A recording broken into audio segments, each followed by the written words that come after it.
we just one day started reviewing a record from the 20s. This new Ink Spots record, it's aces. We hang together. It's Rooftop ICKS. Welcome to another episode of Rooftop ICKS. I'm Ben. I'm Bryn. And today we're going to be talking about the new Z's record, Z. The main guy, Sam Hilmer. Greg Fox of Liturgy on drums. Patrick Higgins on guitar, and that's it. Z's is a Brooklyn band. They make very weird, jazzy, like math rock music. I don't even think math rock is a good way to describe it. They're very experimental, and they don't do stuff that sounds like a lot of other stuff. Saxophone, guitar, and drums, and that's it. I think this record is one of their best records since Charlie Looker was in the band when Z's released Arms way back in the early 2000s. What do you like? What do you think about it? I think it sounds like if you walked into a music store that was super busy. I think it sounds disjointed. It sounds like a lot of people. It's only three playing instruments. It's only 3 people. Oh, it sounds like way more than that. It sounds like a very busy day at Guitar Center with a lot of people trying out instruments for the first time. Only one guitar. Well, then that's quite an accomplishment. Yeah. It sounds like a lot of people playing in a room together that can't hear one another. Okay. I always think, like, Bryn purposely picks these records for me to get aggravated. This record aggravated you. It heightens my already existing aggravation. It's funny because I've listened to this record probably, I don't know, 20 times, 50 times. I listen to it a lot. I've seen this. That's what I wonder too. I was listening, I went, does Bryn actually just put this on headphones and walk around listening to this? Yep. I've actually seen this band play this album 3 times. It's amazing live. Mm-hmm. They're incredible musicians. This is not noise music. This is a very composed, very specific thing. Live, it's pretty clear that they're all playing in synchronicity, and there's all very specific parts. It changes a lot. It's pretty complex. Maybe if I saw it live, I would think differently of it, because it sounds like it might be more about a performance than just putting this on and listening to it. Yeah, it's important to know that they're actually very good musicians. Like, they've had records that were all written on, like, sheet music, and they're all playing very specific things, and it still sounds very disjointed, but it's purposeful. This kind of avant-garde experimental type, rock style, jazz style music. If you've ever heard Liturgy, you'll know that Greg Fox is an incredible drummer, and he's just a machine. So, yeah. Yeah, jazz-wise, it's not like the kind of jazz that I would listen to. It's the kind of jazz that I don't like. The sort of chaotic. Like, have you ever heard Miles Davis's On the Corner album? Yeah. And it's like, I think it's 4 tracks, but all 4 tracks are identical. It's like there's just this arbitrary track ending and beginning, because it's like, if you were to just skip through the CD, you would think you were hearing the same track every time. Yeah. And it's just this chaotic, noisy, Yeah.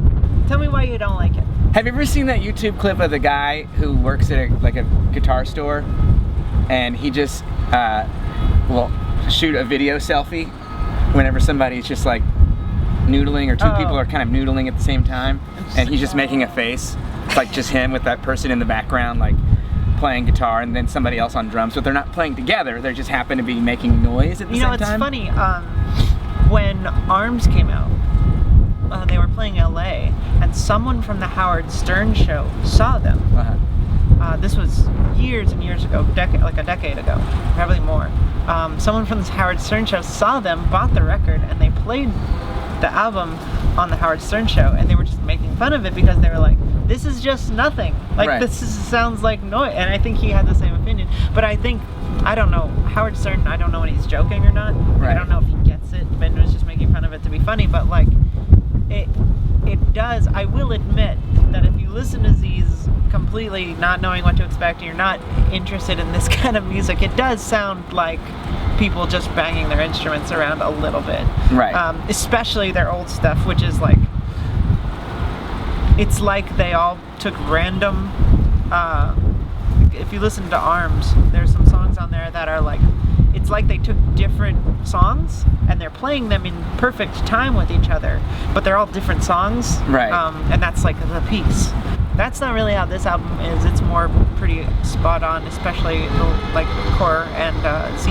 And while they may have technically orchestrated every dissonant note where it belongs and meticulously done it and memorized it and can perform it exactly the same live, doesn't mean that it's good. You don't find it pleasant to listen to. No. Well, if you like really weird stuff, this is one of my favorite albums of the year. It's very interesting and complex and beautifully written. My reaction to it is to rock out to it. It's not my scene, you know. I don't like when Miles Davis does it, and I don't like it when these guys do it either. Cool. I'm gonna give it. I think. Actually, I haven't thought about this at all, but I think I'm gonna give it a 9. Yeah, check them out. I'll give it a 6. 6? You hate this record. I don't hate it. You said you. I just don't like it. It makes you annoyed and aggravated. Right. To me, 5 is like just average. Like, this is an average album. Right. And anything below 5 is a below average record. Okay, I'll give it a 5. Okay, so you think it's average and you don't like it. I think, yeah, it's just a genre that I don't like. It's okay. a kind of like I said, that Miles Davis on the Corner record, I don't like. Right, but you understand. But there are other Miles Davis records that I love. But you understand it's Miles Davis, and he's talented and he's doing something interesting, but you just don't want to hear it. Well, yeah, I wouldn't say it was interesting. That you would meticulously plot out all these dissonant notes in a certain place. Yeah. Might be a really hard task to do, but it doesn't sound good. So I think it sounds great, and I don't even think this record sounds like noise, because I like noise music. So I like it. Ben is meh on it. So let's see what Lucas Jr. thinks of it.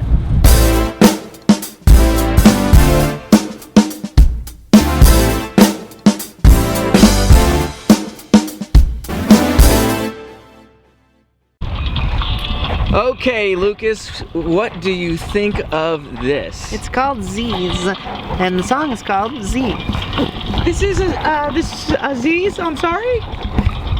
Yeah. From Parks and Rec? Yep. How do you know that? This isn't as funny as his last one. His last one or what? His last record was hilarious. He did this whole thing about, like, I don't know, texting or something. Okay, so I lied. This is not Aziz Ansari. This is a band, and they're from Brooklyn. Aziz Ansari does some comedy. I saw him at the Comedy Cellar. You did. And wait. And he was there. He was dating. Wasn't he dating Kendall Fire for a little while? That's not a person. Kim Kardashian's kid? No, Kim Kardashian's kid is called Northwest. No, there's another one though named Kendall Fire. That's not true. And she's hot. Have you seen Kendall Fire lately? Is she hot as fire? She keeps getting hotter and hotter and smokier and smokier. And more volatile. You know, when there's smoke, there's fire. Kendall Fire. Good old fire crotch, that's what I call her. Good old fire crotch. How old is this person, Lucas? Fire crotch is what you call somebody with red hair. Yeah. They're called really. Oh no! Well, you shouldn't call anybody that. Thank you. You're welcome. Fire, oh no. Oh, this music's too intense for you. It's so windy up here.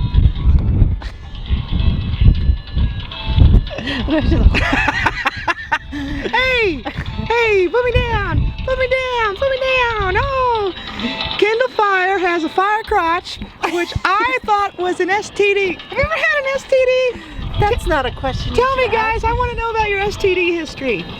No. I've never had anything. Me neither. I actually have a clean bill of health.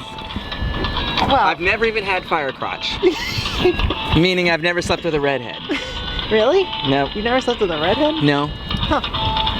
I have too. No, you haven't. Good old fire crotch, Kindle Fire. Lucas- She is so hot and smoky. Lucas, you're a virgin. I am not a virgin. I don't even know what that is. Oh yeah, you also don't know. I don't know the meaning of the word virgin. That I believe. You seem I like believe you're you don't dancing- know the word. You seem like you're dancing pretty good to this music. What do you think about this music? Oh yeah, this reminds me of whenever Kindle Fire and I used to go down to the club. She would say Duck Club. Duck Club? That's the only thing I did not like about her. She would say Duck Club. And then she otherwise would talk normally. But when it came to the club, she would say Duck Club. That's weird. Yeah, Why she would was you like do that? she would like turn black just to say that one phrase. What do you mean turn black? Duck Club. So you felt it was racist? Well, I felt it was black. I think you're being racist. I'm not racist. I can't be racist. I'm black and white. No, let's not do You're a bigot, Lucas. I'm not a bigot because I dated Kindle Fire even though she said Duck Club.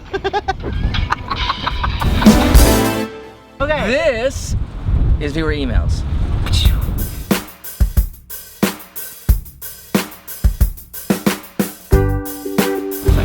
Marcus is joining us. You'll recognize Marcus from the Yelp sketch. Yeah, and he's our good friend and lovely person. I've known him for a long time. I went to school with him. All right, this first one is from Paul Crud. Mary Fuckhill, dogs, cats, snakes. Well, you know what my answer is going to be. Kill snakes. For sure. What does it mean to marry? Kill You can't marry snakes. an animal. I would. Now, dogs and cats, that's a hard one. I like both, but which one to marry and which one to fuck? Who would be a better fuck? Dogs, obviously. Really? Yeah. Well, you're not getting. You don't want to. And then who would make a better life partner? Cats. Cats? Yeah. Because they don't. I guess care it depends on what you're looking for in a life partner, because I feel like dogs are very attentive What does it even mean? and cats are very like, fuck you, I'm gonna go outside. This is maybe the worst question we've ever had. It's a cruddy question, Paul. Fall crud. I guess if I had to fuck an animal, it'd be a dog. And if I had to marry, Do it human style? Oh yeah, no. because they do it doggy style. Yeah, actually, that'd be a lot of fun to do it human style.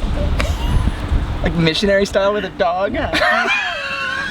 Wrap your legs around him and just have him pump away. Like Really? caressing and kissing a dog while you fuck it. It's really gross.